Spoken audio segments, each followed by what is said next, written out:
सर्वांना नमस्कार. फक्त शिक्षण या यूट्यूब चॅनलवर आपल्या सगळ्यांचे स्वागत. मित्रांनो, प्रथम सत्र कृतीपत्रिका इयत्ता 10वी मराठी विषयाची आपण या व्हिडिओमध्ये बघणार आहोत. वेळ आहे 3 तास. एकूण गुण आहे 80 गुणांची बोर्डाच्या धर्तीवर ही प्रश्नपत्रिका तयार केलेली. आपण गेल्या वर्षी देखील तयार केल्या होत्या. खूप शिक्षक बंधू भगिनींचे फोन आले, त्या दृष्टीने देखील आपण यावर्षी देत आहोत. तर चला सुरुवात करूया. तत्पूर्वी माझी आपणास नम्र विनंती आहे, माझ्या फक्त शिक्षण यूट्यूब चॅनलला जर सबस्क्राईब केलं नसेल तर सबस्क्राईब करा, नोटिफिकेशन ऑन करा, म्हणजे माझे नवनवीन व्हिडिओ तुम्हाला सहज मिळत जातील. तर चला बघूया 2023च्या प्रथम सत्र परीक्षेची 10वीची मराठीची प्रश्नपत्रिका 2024ची बोर्डाची परीक्षा डोळ्यासमोर ठेवून तयार केलेली आहे. बघा, सुरुवातीला आहे पठित गद्य. म्हणजे आपल्या पुस्तकातील एका उतार्यावर प्रश्न दिलेले आहेत. बघा, उतारा दिलेला आहे खाली. आपण अगोदर उतारा बघून घेऊया. चैत्रातील पालवीचे रूप कोठेही इथपासून तर झाडाला भलतेच महत्व आहे इथपर्यंत हा उतारा दिलेला आहे. आणि या उतार्यावर आधारित पहिलाच प्रश्न आहे, वसंत ऋतूत येणारे कोणतेही 2 महिने. वसंत ऋतूत येणारे कोणतेही 2 महिने विचारलेले आहे, कारण वसंत ऋतूचं वर्णन यामध्ये आलेलं आहे. आणि चैत्र आणि वैशाख हे वसंत ऋतूत येणारे महिने आपल्याला सांगता येते. पुढे जाऊ मित्रांनो. कृती पूर्ण करामध्ये उतार्यात आलेली घाणेरीची 2 वैशिष्ट्ये. घाणेरी फुलाचं नाव आहे आणि त्याची 2 वैशिष्ट्ये विचारलेली आहे. मग कोणती 2 वैशिष्ट्ये? तर ही 2 वैशिष्ट्ये आलेली उतारामध्ये, उग्रगंध आणि 2 रंगांची फुले. पुढे जाऊया. उतार्याच्या आधारे खालील वाक्य पूर्ण करा. वसंत ऋतूचा आत्मा असलेला महिना आणि गडद फुलांनी गेंदांनी खचून भरलेली डॅश डॅशची वेल. तर पहिला आहे चैत्र महिना, वसंत ऋतूचा आत्मा आणि मधुमालतीची वेल ही गडद फुलांनी गेंदांनी गच्च भरलेली आहे, असं उतार्यात वर्णन आलेलं आहे. मित्रांनो, स्वमत लिहायचं आहे 3 मार्कासाठी. चैत्र हा खरा वसंतात्मा मधुमास आहे, तुम्हाला काय वाटते ते लिहा. तर अर्थात इथं स्वमत लिहायचं आहे की वसंत हा ऋतुचक्रातील पहिला ऋतू होय. निसर्गातील सर्व जन्मांची निर्मितीची सर्जनांची सुरुवात या ऋतूपासून होते. त्यामुळे सणासुदीला नटून तटून तयार व्हावे तसा निसर्ग आनंदोत्सव सिद्ध करण्यासाठी तयार झालेला असतो. बघा इथं कसा अलंकार वापरलेला आहे. वृक्षवेलीवर नवनवीत कोवळी टवटवीत पालवी पसरते. हिरव्या रंगाच्या असंख्य छटा पानापानातून वाहत असतात. असंख्य फुले आपल्या अंगाखांद्यावर अनेक रंग लेवून सादर होतात. मधुर फळे झाडावर डोलत असतात. मधुर रसांचा सुगंध वातावरणात भरून राहतो. इतकं अलंकारित नाही लिहिलं तरी चालेल मित्रांनो, परंतु आपल्या शब्दामध्ये आपल्याला लिहायचं आहे चैत्र हा खरा वसंतात्मा मधुमास आहे. म्हणजे चैत्र हा खरा आत्मा आहे वसंत ऋतूचा, याचं वर्णन आपल्याला करायचं आहे. का म्हटलेलं आहे तर आपल्याला निसर्ग दिसतोय आजूबाजूला चैत्रामध्ये कसा, त्याचं वर्णन आपल्या शब्दात इथं करायचं आहे. स्वमत 3 मार्काला आहे मित्रांनो. पुढचा उतारा आहे तो देखील पठित म्हणजे पुस्तकातलाच आहे. बघा, उतारा हिवाळा नुकताच सुरू झालेला होता इथपासून तर स्वप्नांचा चेंदामेंदा केला त्यांनी, इथपर्यंत हा उतारा आहे. त्यावर आधारित पहिला प्रश्न आहे मित्रांनो 1 मार्कासाठी. पानांची स्वभाव वैशिष्ट्ये. पानांची स्वभाव वैशिष्ट्ये. पानं उच्च पदाचा खोटा अभिमान बाळगतो आणि गवत पात्याला शूद्र मानते. नावे लिहा. झाडावरून गळून पडणारी पिकलेली पाने आणि पानाने गवत पात्याला दिलेली उपमा चिडखोर बिब्बा. त्यानंतर पुढे जाऊया. या उतार्यावर आधारितच प्रश्न विचारले. गवत पात्याची स्वभाव वैशिष्ट्ये विचारलेली उतारात आलेली. बघा, निवांत झोपता येते आणि झोपेत सुख स्वप्ने पाहणे हे त्याचे सर्वोच्च सुख गवताचे मानले जाते. सुख स्वप्ने भंग झाल्याची सतत तक्रार करते. चिडखोर आहे तो आणि गळणारे पान व गवताचे पाते यांच्यात एकच जीवन रस आहे हे वास्तव गवत पाते समजून घेत नाही, ही त्याची स्वभाव वैशिष्ट्य आहे. स्वमत लिहायचे. माणसातील ठराविक मनोवृत्तीची पुनरावृत्ती वारंवार होत असते हे विधान पाठाच्या आधारे स्पष्ट करा किंवा उतार्याच्या आधारे स्पष्ट करा. बघा, माणसाच्या स्वभावाची एक गंमत आहे. आमच्या शेजारच्या वासंती काकू त्यांच्या मुलीला आत घरात यायला लावतात. तुम्ही मैत्रिणी कसल्या एवढ्या गप्पा मारता, त्यांचा प्रश्न असतो. माझी आजी सांगते ही वास्तविक वासंतीच्या म्हणजे आईने घरी बोलवले की भडकायचे हे दृश्य, म्हणजे एक उदाहरण दिलेलं आहे आपण की माणसाच्या ठराविक मनोवृत्तीचं इथं वर्णन केलेलं आहे की कशी ती आजी आहे. आणि त्या काळात त्यांच्या आईबाबांनी म्हणजे असा आग्रह असायचा की म्हणजे जाऊ नये मुलींनी बाहेर, या दृष्टीने इथं वर्णन केलेलं आहे. त्यानंतर अपठित गद्य. पुढील उतार्याच्या आधारे सूचनेनुसार कृती करा. थकवा आणि कंटाळा. अपठित गद्य. अपठित गद्य बघा, थकणे एक शारीरिक अवस्था आहे इथपासून तर शरीर मनाचे आरोग्य व ताजेतवाने जतन करावे. शरीर मनाचे आरोग्य व ताजेपणा जतन करावे. तर बघा, फरक स्पष्ट करायचा. थकवा आणि कंटाळा. बघा, थकवा ही शारीरिक अवस्था आहे आणि तर कंटाळा ही मानसिक अवस्था आहे. आणि विश्रांतीने थकवा जातो तर कंटाळा कृतीत रूपांतर होऊन जातो. या पद्धतीने आपल्याला थोडक्यात फरक स्पष्ट करता येईल. पुढे आहे, खालील आकृती पूर्ण करा. थकवा घालवण्याचा उपाय म्हणजे विश्रांती. कंटाळा घालवण्याचा उपाय म्हणजे शरीर मनाचे आरोग्य व ताजेपण. त्यानंतर विभाग पद्य. संत रामदासांनी विचार करून करायला लावलेली गोष्टी किंवा कार्य. इथं कविता दिलेली आहे, म्हणजे अभंग आहे तो अभ्यासक्रमात असलेला. आणि बघा, अपकीर्ती सांडावी आणि सत्कीर्ती वाढावी या 2 गोष्टी संत रामदासांनी करायला सांगितलेल्या आहेत. त्यानंतर एका शब्दात उत्तर लिहा. एका शब्दातल्या संत रामदास यांना सावध होण्यास सांगतात. कोणाला सावध होण्यास सांगतात? श्रोत्यांना. आणि यांची संगत सोडू नये म्हणतात, संतांची. पुढील काव्यपंक्ती भावसौंदर्य तुमच्या शब्दातल्या. अपकीर्ती ते सांडावी, सत्कीर्ती वाढावी, विवेके दृढ धरावी, वाट सत्याची. संत रामदासांनी उत्तम लक्षणे या कवितेमध्ये आदर्श गुणवान व्यक्तीची वैशिष्ट्ये सांगताना या ओळीचे सद्वर्तन कशा प्रकारे व्यक्तीचे असावे याची शिकवण दिलेली आहे. संत रामदास म्हणतात, लोक आपल्याला दूषणे देतील व निंदा करतील असे वर्तन कदापि करू नये.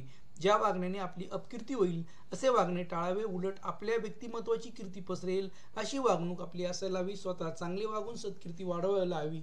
यासाठी बुद्धीचा विवेक महत्त्वाचा ठरतो. सदाचाराने, विवेकाने सत्याचा मार्ग ठामपणे आचरण करावा. विवेक बुद्धी ठोस असणे गरजेचे आहे. आळसे सुख मानू नये या वेळीचा तुम्हाला समजलेला अर्थ स्पष्ट करा. सोमत लिहायचं मित्रांनो, 2 मार्कासाठी आहे. उत्तम लक्षणे या मधील संत रामदासांनी उत्तम व्यक्तीची लक्षणे विशद करताना आळस हा माणसाचा शत्रू आहे असे म्हटलेले आहे. आळस हा माणसाच्या अंगी असलेला दुर्गुण आहे. आळसामुळे कार्य करायला उत्साह राहत नाही व त्यामुळे बरीच कामे खोळंबून राहतात. आळसे कार्यभाग नसतो. या समर्थ रामदासांच्या उक्तीमध्ये हेच तत्व सांगितलेलं आहे की माणसाच्या मनात जे षडविकार जडतात त्यात आळस हा विकार आहे. दैनंदिन कामामध्ये आळसाला स्थान देऊ नये. आळसामुळे माणसाची प्रगती खुंटते आणि भविष्य अंधारमय होते. पुढे जाऊया. पुढील मुद्द्यांच्या आधारे कोणत्याही एका कवितेशी संबंधित कृती सोडा. 4 गुणांसाठी आहे. वास्तू किंवा आश्वासक चित्र या कवितेच्या आपल्याला लिहायचं आहे. बघा, प्रस्तुत कवितेत नीरजा यांची कविता आहे. प्रस्तुत कवितेतील विषय. या कवितेत स्त्री पुरुष समानतेचे भविष्यकालीन चित्र कवयित्रीने रेखाटलेले आहे. प्रस्तुत कवितेत मिळणारा संदेश. या कवितेत स्त्री पुरुष समानतेचे भविष्यकालीन आश्वासक चित्र रंगवलेले आहे. आश्वासक चित्र कोणी रंगवलेलं आहे? ते नीरजा यांनी रंगवलेलं आहे. आश्वासक चित्र या कवितेचे विषय बघत आहोत आपण. आणि कवितेतील मुलगा हे पुरुष जातीचे प्रतीक आहे तर मुलगी ही स्त्री जातीचे प्रतिनिधित्व करते. स्त्री पुरुष समानता ही संकल्पना अजून बाल्यावस्थेत असल्यामुळे स्त्री पुरुष हे बाल्यावस्थेत दाखवलेले यातून उद्याच्या जगाला स्त्री पुरुष समानता नक्की येईल असे कवयित्रीने म्हटले आहे. पुढील काव्यपंक्तीचे रसग्रहण करा. जनी आर्जवस तोंडू नये, पापद्रव्य जोडू नये, पुण्यमार्ग सोडू नये कदाकाळी. मित्रांनो, उत्तम लक्षणे दुसरा ई आहे. आपल्याला असे उत्तम लक्षणे या दासबोधातील एका समासामध्ये समर्थ रामदासांनी गुणसंपन्न आदर्श व्यक्तीचे महत्त्वाची लक्षणे सांगितलेले. काव्य सौंदर्य समाजात वावरताना व्यक्तीने कसे आचरण करावे हे सांगताना संत रामदास म्हणतात की लोकांचे मन मोडू नये, लोकांनी केलेली रास्त विनंती धुडकू नये, उलट जनभावनांचा आदर करावा, तसेच वाईट मार्गाने संपत्ती कमवू नये. अशी संपत्ती हे पापाचे धन असते म्हणून सत्य मार्गाने चालावे असे ते म्हणतात. भाषिक वैशिष्ट्यामध्ये वरील ओवीमध्ये जनांसाठी खूप सुगुण निरूपण केलेले आहे. तोडू नये, जोडू नये, सोडू नये अशा सोप्या यमकाद्वारे संदेश आवाहन केलेला आहे. ओवी छंदात साजेशी, सुबोध व जनसामान्यांना साजेल, त्यांच्या मनावर ठसेल अशी भाषा यामध्ये वापरलेली आहे. आणि हे जे आहे मित्रांनो, हे 4 गुणांसाठी आहे. प्रश्न दुसरा ई.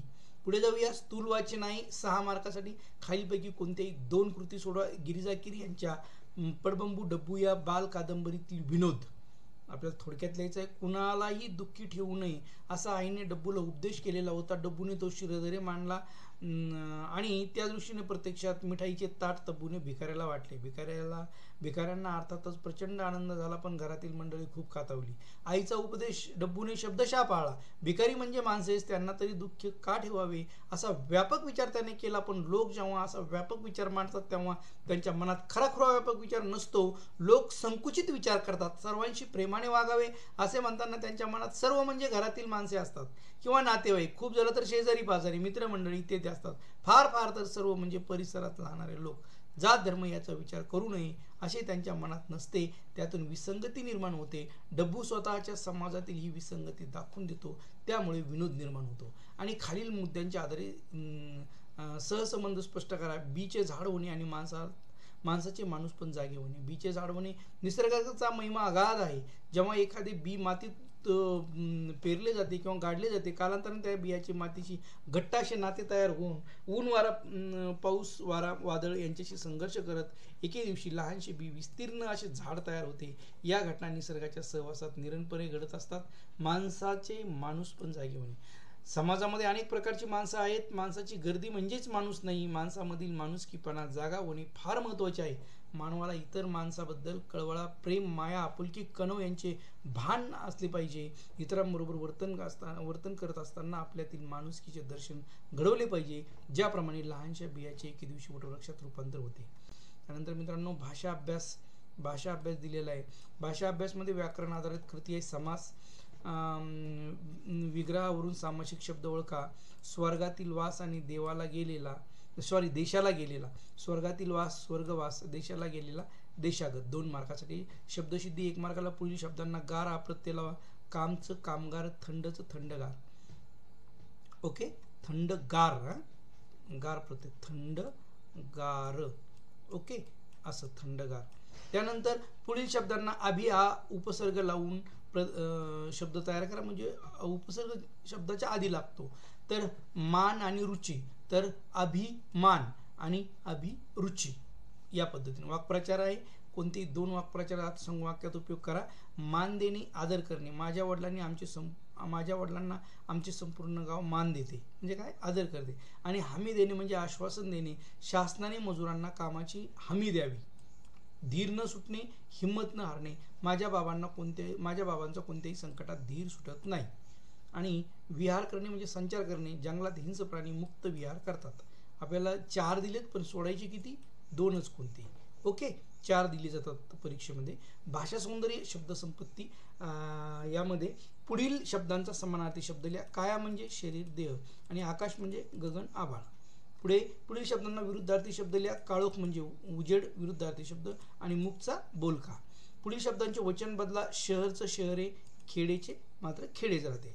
शब्दसमूहाबद्दल एक शब्द मोजताना येणे इतके अगणित आणि दर 3 महिन्यांनी प्रसिद्ध होणारे त्रैमासिक. त्यानंतर लेखन नियमानुसार शुद्ध शब्द ओळखा. परीक्षा याच्यामध्ये हा परीक्षा बरोबर आहे हा. आणि वैश्विकमध्ये वैश्विक बरोबर आहे. वैश्विक इथं थोडं जरा हे झालेलं आहे, म्हणजे फ्रॉन्टचा प्रॉब्लेम येतो. माहिती बरोबर आहे, माहिती. त्यानंतर भौतिकमध्ये हा भौतिक बरोबर आहे. त्यानंतर पूजामध्ये हा पूजा बरोबर आहे शेवटचा. मोहिनीमध्ये ही मोहिनी बरोबर आहे नंबर 1ची. पुढील वाक्य लेखन नियमानुसार लिहा. मी त्यांना म्हटले, जाणण्याला कोणता रस्ता जातो. मी त्यांना म्हटले, स्वल्पविराम आणि दुहेरी अवतरण चिन्हामध्ये जाणण्याला कोणता रस्ता जातो, आणि शेवटी प्रश्नार्थक चिन्ह. परिभाषिक शब्द, इंग्रजीत परिभाषिक शब्द. लेसन नोट म्हणजे पाठटिपण, आणि कॅटेगरी म्हणजे प्रवर्ग.